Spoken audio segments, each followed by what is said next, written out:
Peak Wealth Management proudly presents Finding True Wealth with certified financial planner Nick Hopwood and accredited investment fiduciary Jim Pilat. Nick and Jim believe by making simple, good financial decisions, you can retire with confidence. And now, let's turn it over to your hosts, Nick and Jim.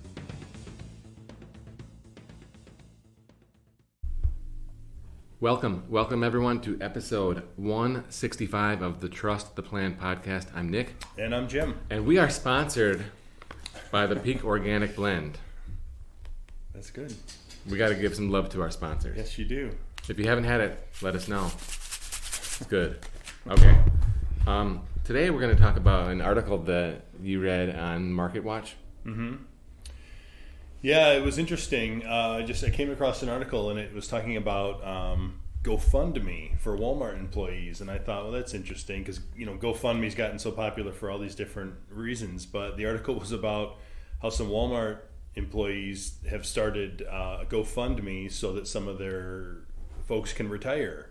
And I thought, wow, GoFundMe as a retirement plan. I thought that was kind of interesting.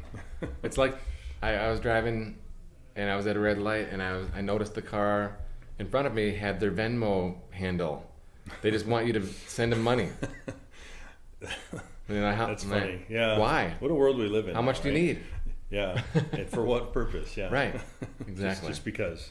All right. So Walmart people can't retire. Yeah, I think that, they're talking about the Walmart greeter, the 70-year-old, 75-year-old that stands out front. And, it's kind of the stereotypical job for the retired guy, right? Mm-hmm. But they made it seem like some of these folks, they want to retire, but they don't feel like they're close enough. So they wanted to go and start a GoFundMe and see if people wanted to chip in and help make that a reality, I guess. All right, so this is really interesting to me. So I read the article again this morning just to take some notes, because there's also some expert people who chimed in on this. Okay. Mm-hmm. So first of all, they say only half the workers in the United States have access to a 401, and I don't know if I believe that. Mm-hmm. I'm calling BS on this. Okay. Maybe only half the workers contribute, but they said only half the workers have access to a 401k. And let me just explain why I call it BS, okay? Because all the big corporates, mm-hmm. right? All the Walmarts of the world, all the Fortune 500 companies, they absolutely do have a 401. Mm-hmm. Now there are a lot of small businesses that don't, mm-hmm. right? And maybe they have a simple IRA or a 401k, but some don't, okay? Mm-hmm. And I'm calling those people out, the owners of those businesses.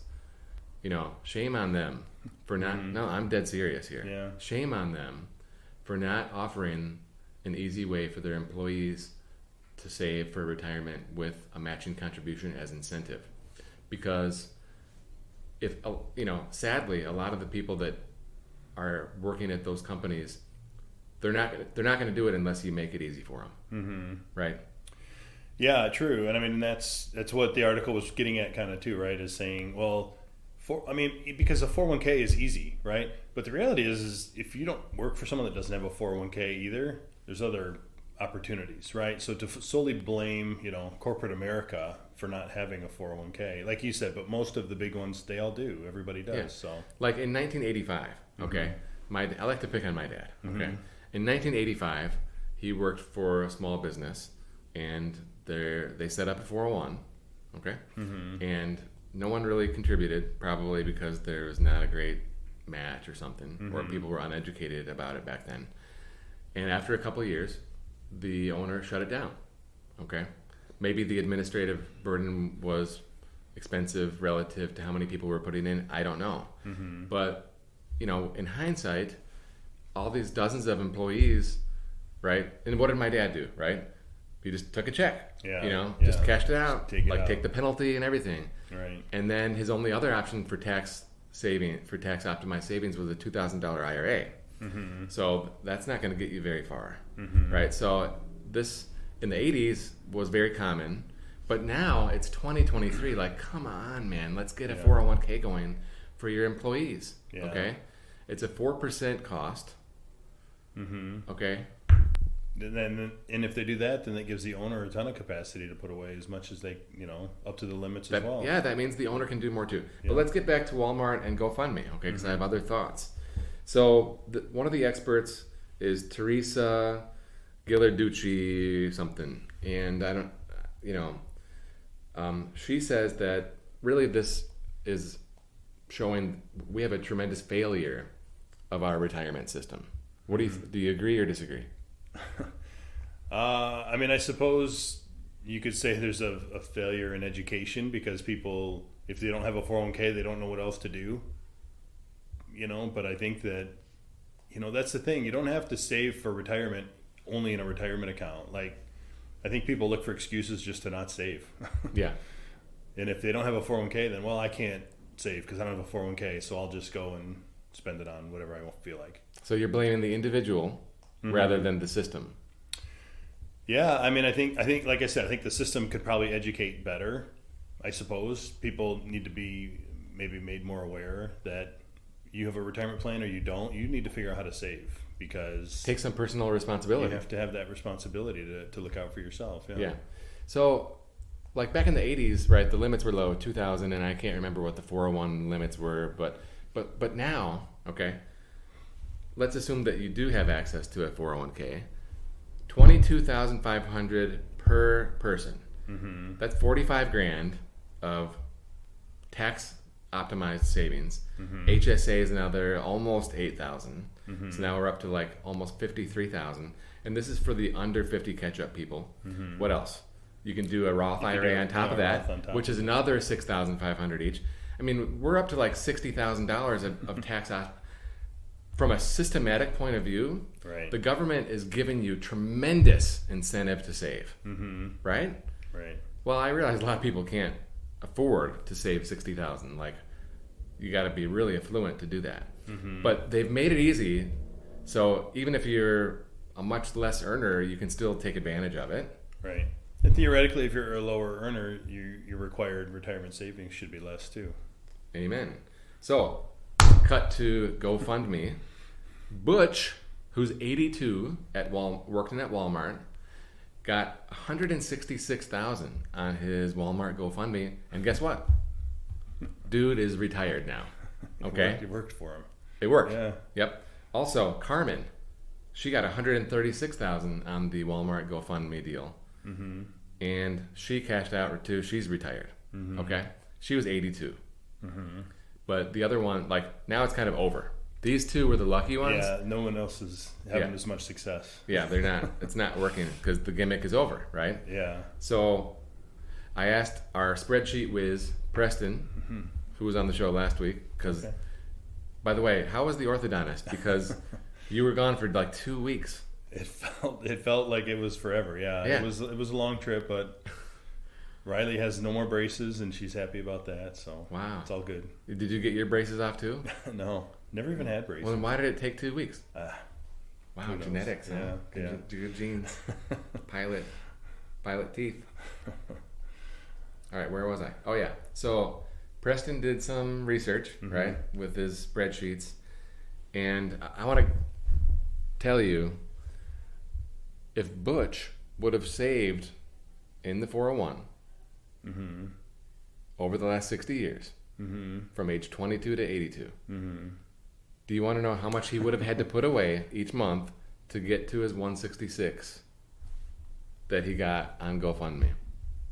I'm glad you thought. I really like the way you're looking at that. Yeah, like that. Personal responsibility, right? Yeah, I'm sure it's staggeringly low. Yeah.